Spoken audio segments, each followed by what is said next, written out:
ప్రత్యక్ష దైవం సూర్యుడు ప్రతిరోజు కోట్లాది ప్రాణులకు ఆయురారోగ్యాలను ప్రసాదించే దైవం.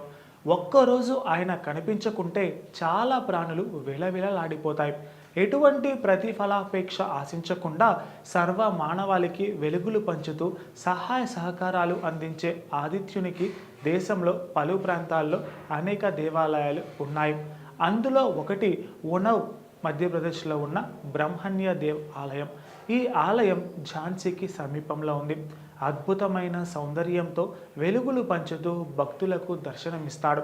బ్రహ్మణ్య దేవ్ ఆలయాన్ని ఎవరైతే దర్శించుకుంటారో వారు కుష్ఠవ్యాధి నుంచి, దృష్టిలోపాల నుంచి ఉపశమనం పొందుతారని, అనారోగ్యంతో బాధపడే వారిని బాధల నుంచి విముక్తి కలిగిస్తారని భక్తుల నమ్మకం.